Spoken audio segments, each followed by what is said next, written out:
Washington Journal continues.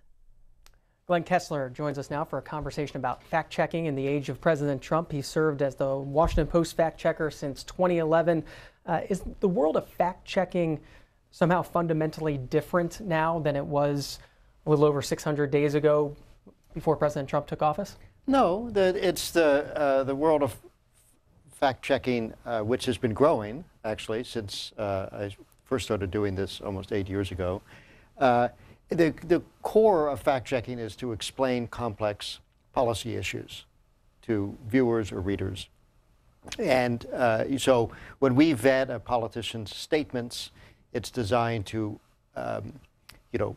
unravel the complexity of difficult issues that often politicians speak in code words or shorthand. Now, the difference with Donald Trump, we've never encountered a politician, and certainly not a president, who routinely says things that are wrong, and then even after he's been fact-checked, repeats those wrong things. So the one thing we've done that's a little different is we've now started compiling a list of every factual misstatement the president has made. That's our database. And that, one of the main reasons to do that is we just can't keep up with all the things the president says. And in that database, which viewers can find at WashingtonPost.com, you found that in his first 601 days in office, President Trump has made 5,001 false or misleading claims. Let's focus on false or misleading claims. What's the criteria for making those determinations? Well, is it factually inaccurate? We have, the Washington Post fact checker is known for its Pinocchio scale, where we rate things from a scale of 1 to 4 Pinocchios. 4 Pinocchios is the worst. It's kind of like a reverse restaurant review. 1 Pinocchio means it might be, there's some inaccuracy there, but it might be mostly true. If it's truly, completely true, without a doubt, we give the rare Geppetto check mark. So anything within the range of Pinocchios is something that we would put in that database.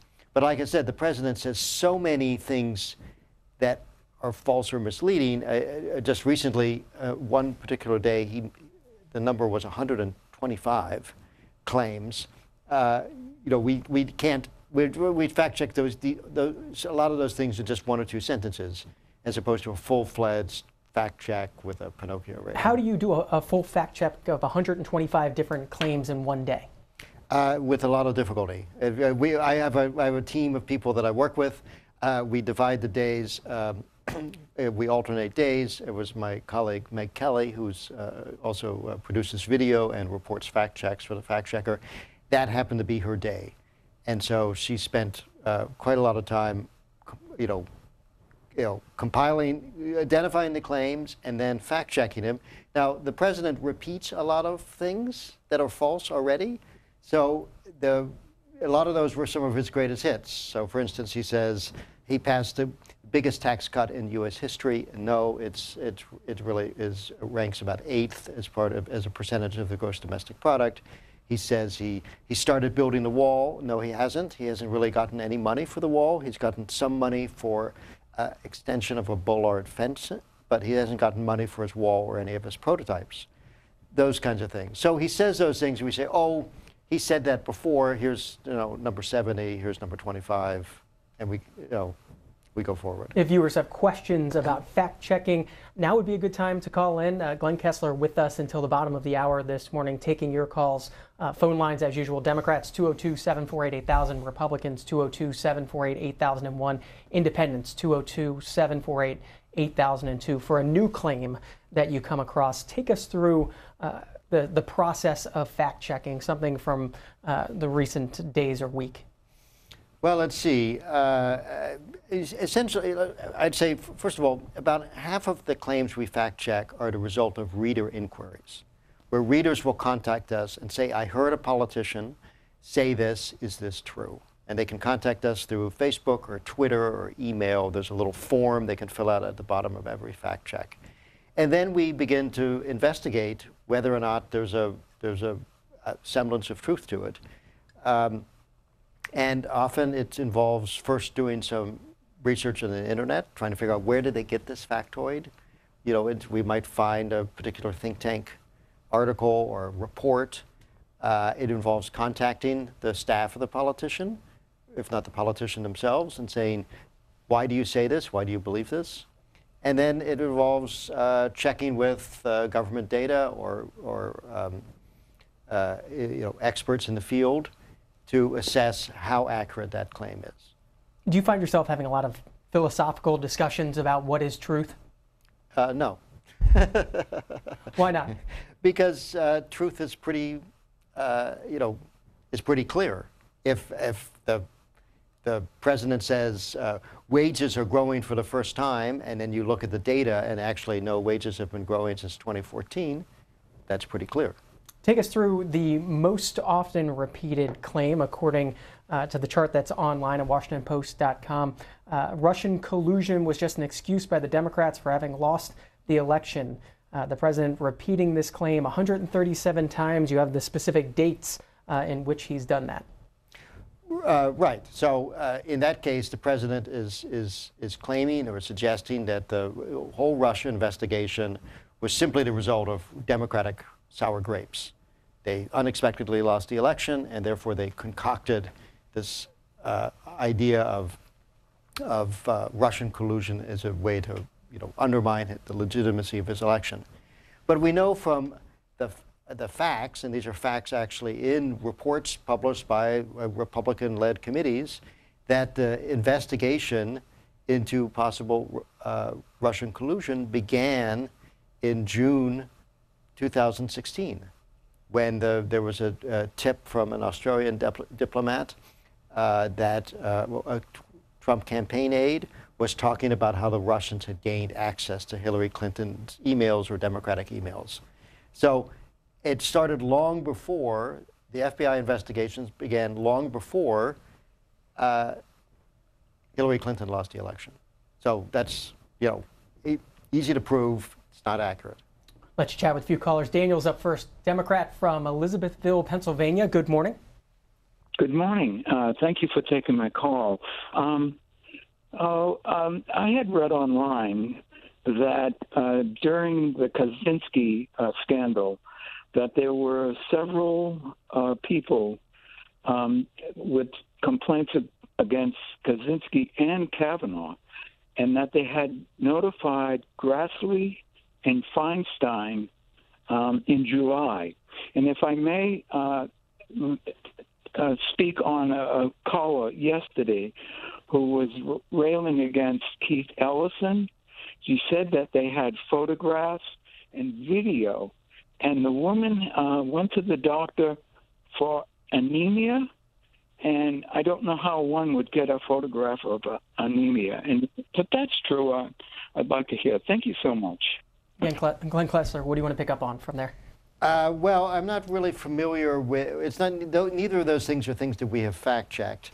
And so we have not fact-checked the relationship between Kavanaugh and Kaczynski. He has said that he was unaware of allegations that Judge Kaczynski had sexually harassed women in the office or in his courtroom.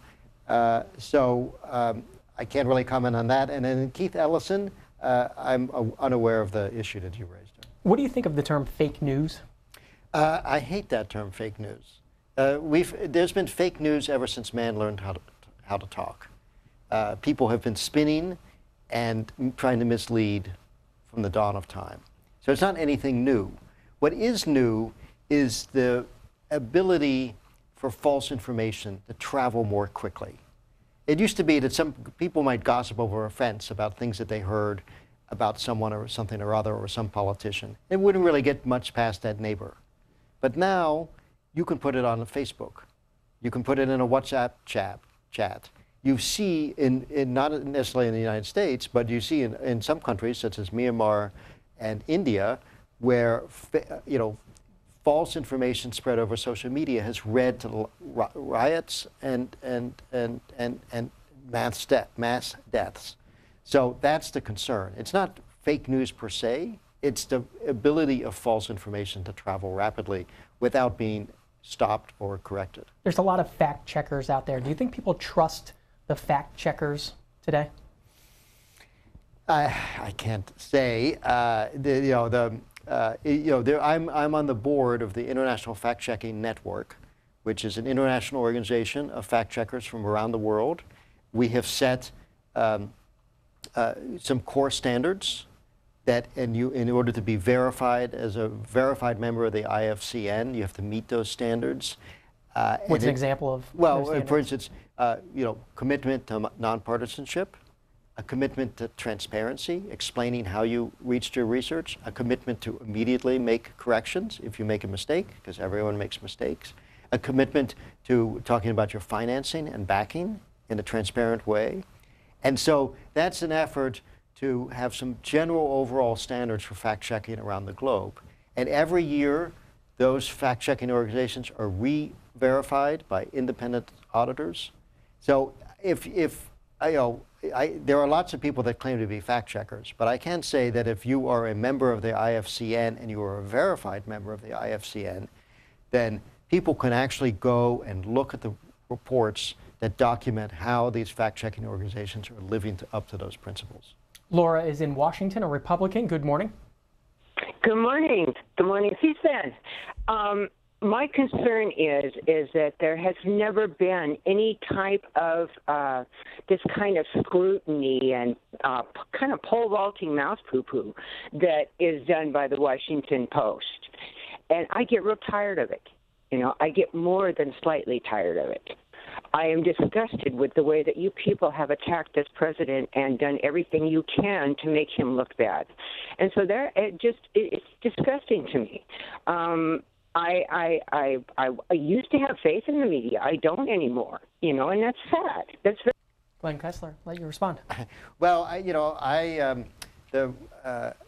think the Washington Post devotes a lot of scrutiny to every president, and I can tell you that at least at the Washington Post Fact Checker, we fact-checked President Obama repeatedly, at least 250 times. He earned 4 Pinocchios on numerous occasions.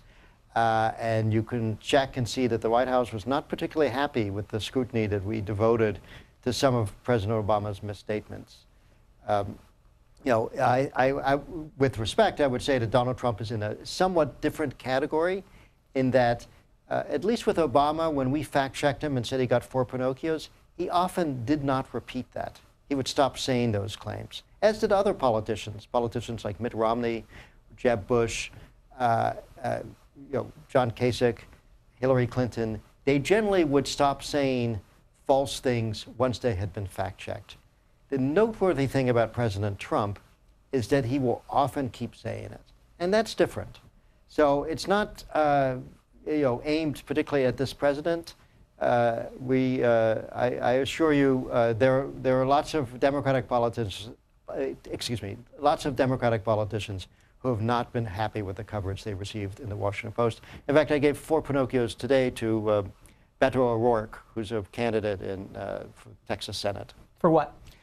He was in a debate with Senator Ted Cruz over the weekend, and there's a drunk driving conviction that he was involved in about almost exactly 20 years ago. And recently, the police reports came out, and they showed that he tried to leave the scene of the accident. So he was asked about that in the debate, and he flatly said, "I did not try to leave the scene of the accident." Now, you have his memory 20 years later, or you have police reports that document in 2 different places a witness saying that O'Rourke did try to leave the scene of the accident, and that the witness actually had to prevent him from leaving the scene of the accident.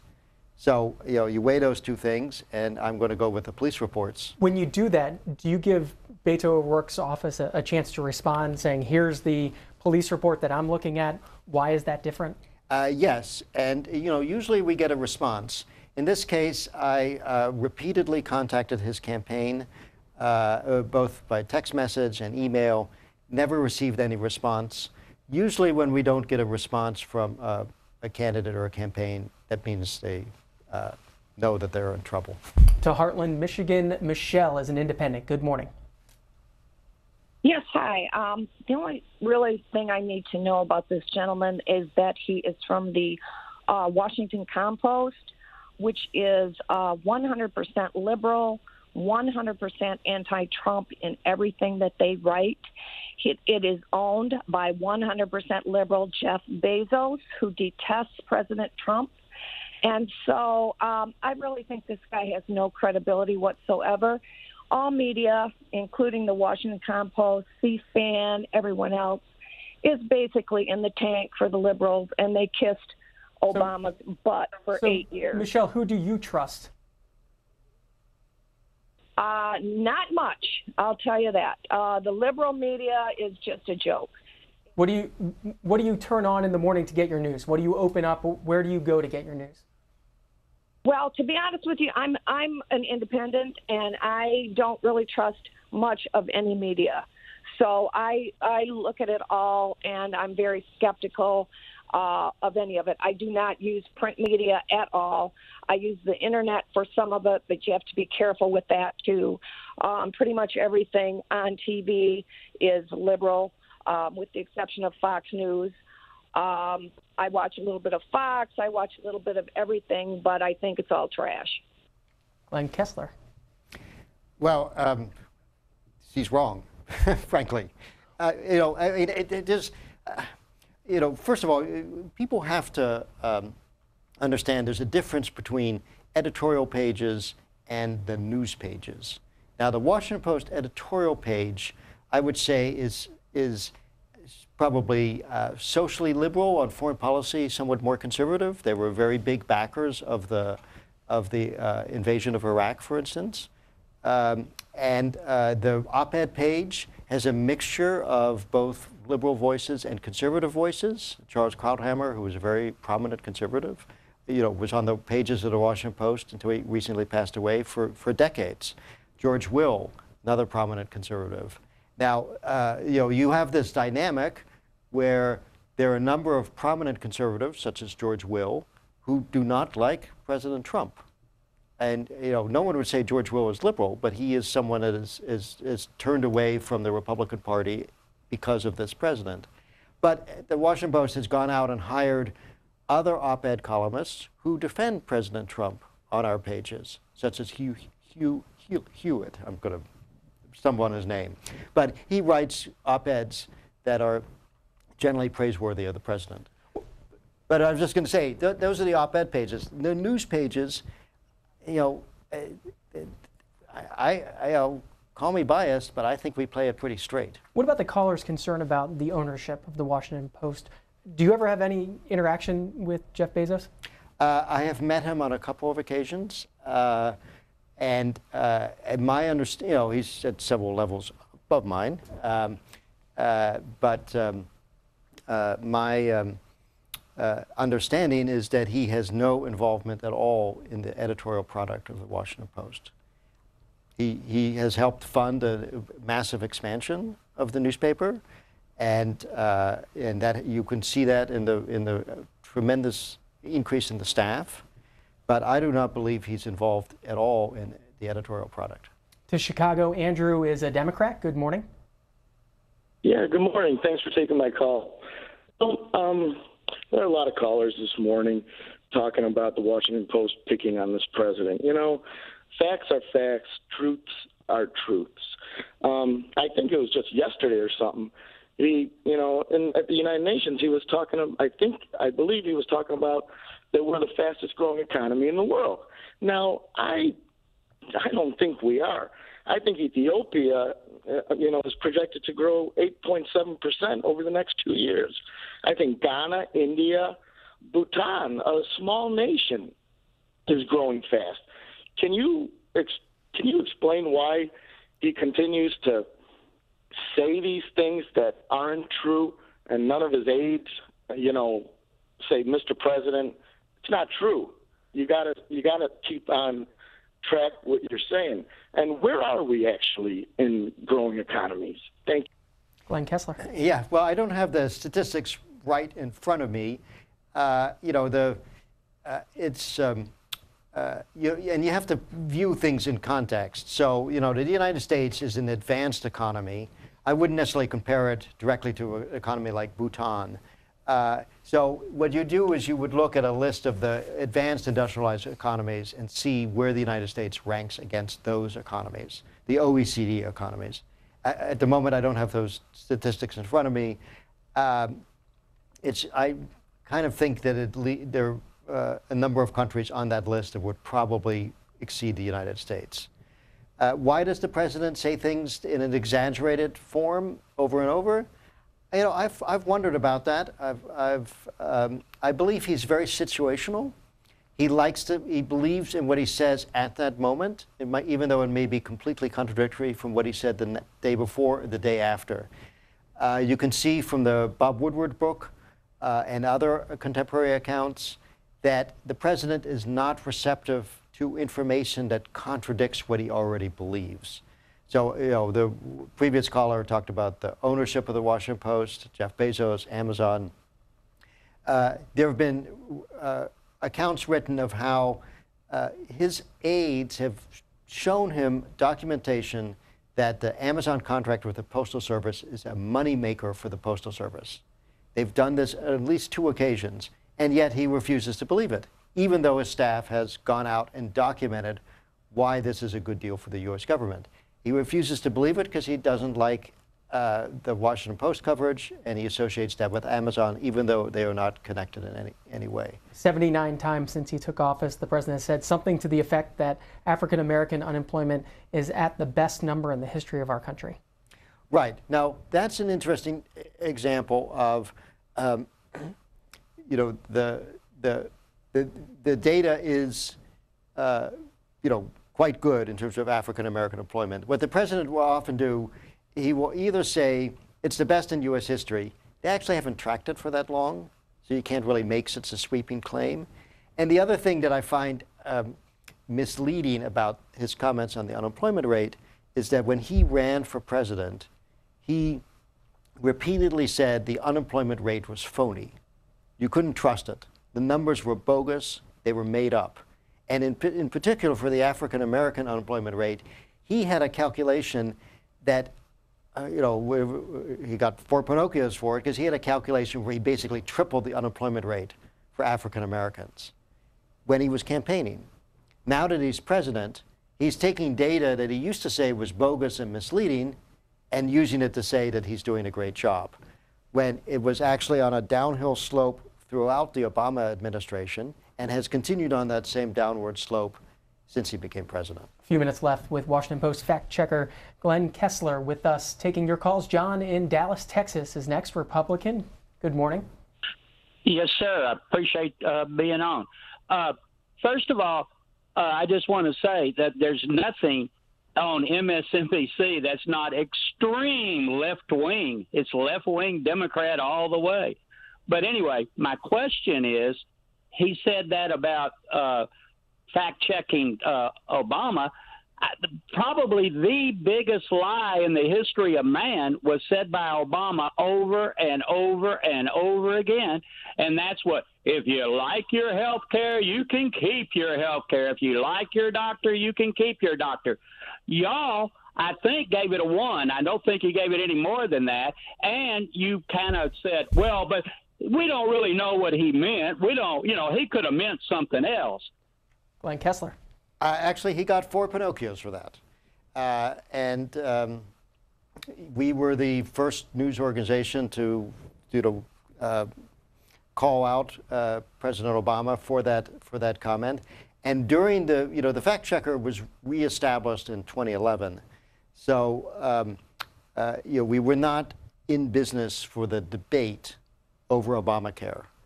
But in 2009 and 2010, the Washington Post wrote 3 articles saying President Obama's claim that if you keep your plan, if you want your plan, you can keep it, was not sustainable and couldn't be achieved. And so, the Washington Post laid out the information there. It was, and then when it was apparent the president's promise was wrong, we gave him 4 Pinocchios. Dan in Bowie, Maryland, Independent. Good morning. Good morning. Look, I've been reading the Washington Post since the 1950s when I served the Times Herald, Washington Post in the mornings. And you know what? I'll just tell you, I read the Washington Post and the New York Times and a whole lot of other stuff every day. I'm retired now. And I've seen the Washington Post over the years, and it has gone from it's always been a Democrat, liberal newspaper. They never found any kind of a tax cut they could ever support. But that goes into, it used to be on the editorial page. Now it's in you can read that if you really want to go through it. I can do it online. Dan, what's an example of something you saw today or yesterday, not on the editorial page, that makes you feel that way? I haven't been to the Post yet, but what I see is everything they look at is down for Trump. You can't find any article, hardly any article, I can't say any. Occasionally, they do something that is actually worthy. I print out stuff that I think is worthy of reading, which is really good analysis, something that really covers something in a fair way. And I know because I look at a lot of stuff. So, Dan, before you go, why do you still subscribe? Let me give you an example of this. Glenn just mentioned. He just said this, and this is how they do their fact checking. Okay, Trump said the unemployment rate for blacks is the best in history. Glenn just said, wait a minute, no, because we haven't kept it for the entire since 1776.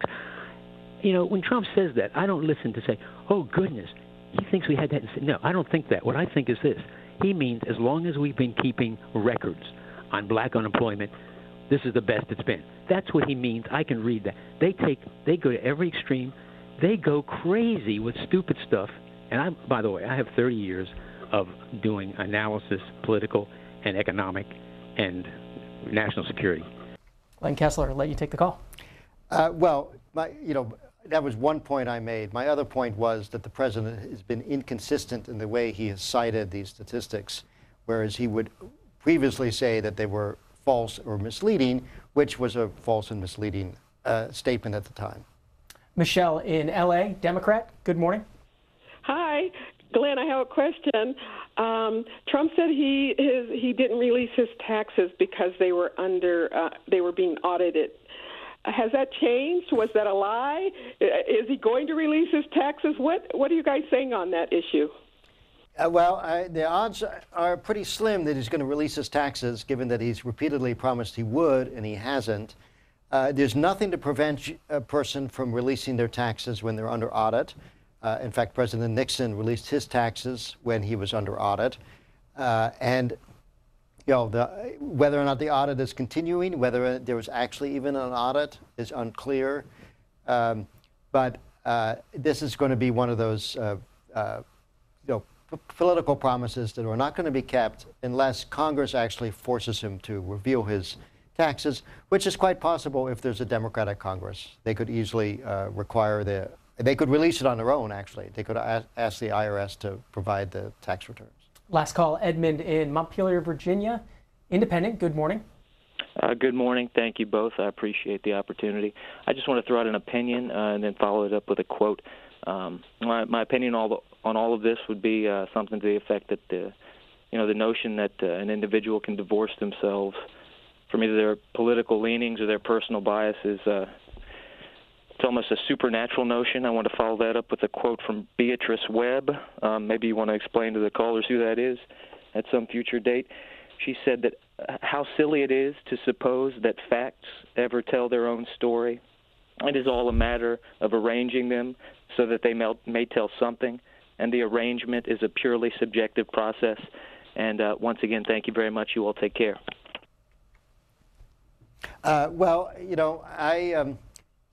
I'm a professional journalist. I've been a professional journalist for more than 3 decades, and while I do have, opinions on different political issues, I can assure you that I look at all the facts dispassionately, and I do not let any particular bias get in the way of my fact checking. Before you go, who came up with the Pinocchio rating system? That was my former colleague Michael Dobbs, who launched a fact checker as an election year feature in 2008, and he's responsible for that. You can follow Glenn Kessler on Twitter, Glenn Kessler WP, easy enough to find. Also, the fact checks at thewashingtonpost.com. Do appreciate your time this morning. You're welcome.